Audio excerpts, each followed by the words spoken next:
हाँ, तो interest credited हुआ है 10% के हिसाब से 10,000 रुपीज, हम 9.5% तक माफ है, तो अब है कितना, तो देखिए उसके लिए करना पड़ेगा कि इंटरेस्ट मिला कितना है 10,000, ये कितना है 10%, अलाउड कितना है 9.5, तो 0.5% जो है ये आपका सैलरी के अंदर में जुड़ेगा। ये कैलकुलेशन है उसका, तो कोई बड़ी बात नहीं है।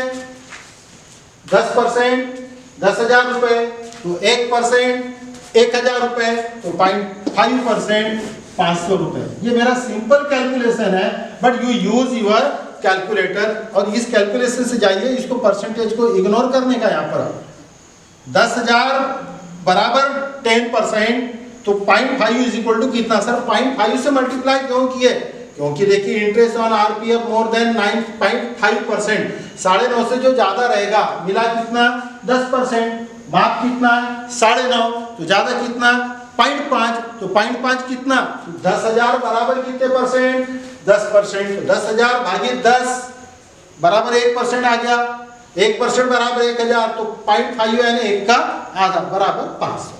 Next HRA, house rent allowance, ये है सबसे सॉलिड आइटम्स जो आपको अच्छे से समझनी है। तो HRA उसको मिला कितना है 2,000 rupees per month, 2,000 into 12 is equal to, ये देखिए मैंने इनर कॉलम में लिखा है 24,000, तो डायरेक्ट इनकम में नहीं जाता है, इसका एक कैलकुलेशन होता है, इसमें कुछ छूट मिलती है, और जो छूट मिलती है वो आपको अच्छी तरह से समझना है। छूट मिलती है, इसीलिए देखिए HRA को मैंने डायरेक्ट अमाउंट बाहर नहीं लिखा, तो फिर क्या इसमें से हम करेंगे, देखिए लेस का मतलब घटाइए, HRA मिला कितना 24,000, इसमें से घटाइए, तो घटाइए मतलब इसमें से 3 बातों को पहले कंसीडर करना है, तो उसमें से ए बोलता है एक्चुअल HRA रिसीव्ड, ये इनकम टैक्स है, और इसी हिसाब से आपको इसके कैलकुलेशन करने पड़ते हैं। डिफरेंट टाइप्स के प्रोविजन है, जहां जहां पर छूट मिल रही है वो आपको घटाने का भी है, इसीलिए HRA डायरेक्ट आउटर में नहीं आया, पहले अंदर है, अंदर में अब हम लिखे माइनस, घटाइए A, actual HRA received, actual HRA received मतलब यही वाला HRA मिला कितना आपको 24,000, तो ये 24,000 और अथवा बी HRA उसी आदमी को मिलता है जिसका खुद का घर नहीं है और वो किराए के घर में रहता है, तो किराए के घर में रहता, हाउस रेंट अलाउंस है, कर्मचारी यदि किराए के मकान में रहता है तो उसके किराए को कंपनसेट करने के लिए उसके किराए में सहूलियत मिले, इसलिए कंपनी की तरफ से HRA मिलता है। ये HRA आंशिक रूप से कर योग्य भत्ता है। कल मैंने जो बोला था, एक फुल्ली टैक्सेबल अलाउंस, एक एग्जम्प्टेड अलाउंस, एक पार्टली एग्जम्प्टेड, ये थोड़ा माफ थोड़ा टैक्सेबल, इसीलिए HRA पहले यहाँ आया, घटाइए एक्चुअल HRA रिसीव 24,000 अथवा b rent paid minus 10% of salary.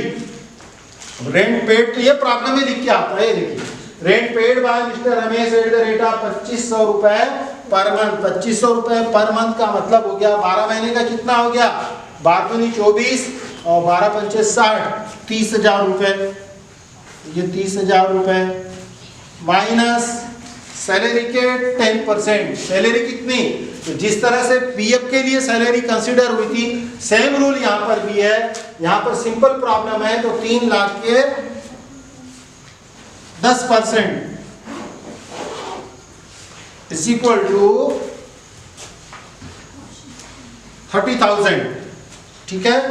Rent paid minus 10% of salary, तो रेंट पेड कितना हुआ उसका 2,500 per month into 12, 30,000, 30,000 minus 10% of salary 30,000 is equal to nil, यानी 0, कुछ भी नहीं आया। और C 40% of salary is equal to, 40% of salary मतलब आपका सैलरी कितनी है 3 लाख, तो ये 3 लाख के 40%, 3 चौक 12, 1,20,000 ये इसको लाइन खींच के यहाँ लिखना पड़ता है विच इज लेस, यानी कि ये 24,000 जो HRA मिला है, ये 24,000 में से एक अमाउंट घटाना पड़ेगा, और वो अमाउंट कौन सा होगा, इन तीनों में से जो कम है। तो या तो घटाइए एक्चुअल रेंट, ये कितना 24,000 है।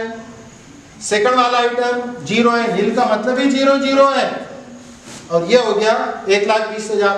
अब मैं आपसे क्वेश्चन करूं कि चल बताइए ये 1, ये B, ये C, ये तीनों में से छोटी अमाउंट कौन सी है। अब आप यहाँ कंफ्यूज हो जाओगे, और आप में से कई लोग मुझे बताओगे कि सर 24,000 रुपये ये सबसे छोटी अमाउंट है, और यही आप धोखा खाओगे। देखिए उसने क्या बोला है कि HRA 24,000, माइनस करते समय आपको A कितना है, 24,000 है, B कितना है सर, 0 नील है, C कितना है, 1,20,000। तो ये इन तीनों में सबसे छोटी रकम कौन सी है, फिर आप बोलोगे सर 24,000। यहीं पर आप गलत हो जाओगे, सबसे छोटी 24 नहीं, 0 है, नील का मतलब हो गया यहाँ पर उसको किसी प्रकार की कोई सहूलियत मिलेगी नहीं, यानी 24,000 जो उसका पैसा है वो पूरा का पूरा एज इट इज टैक्सेबल। हाँ, यहाँ पर एक फर्क पड़ सकते था, यदि मान लो उसका ये रेट पे मान के चलो थोड़े देर के लिए 4,000 रुपए पर मंथ वो चुकाता। अब 4,000 रुपए चुकाता तो फिर ही कितना हो जाता, 48,000, फिर 48 में से 30 जाते तो बचते कितने, 18,000।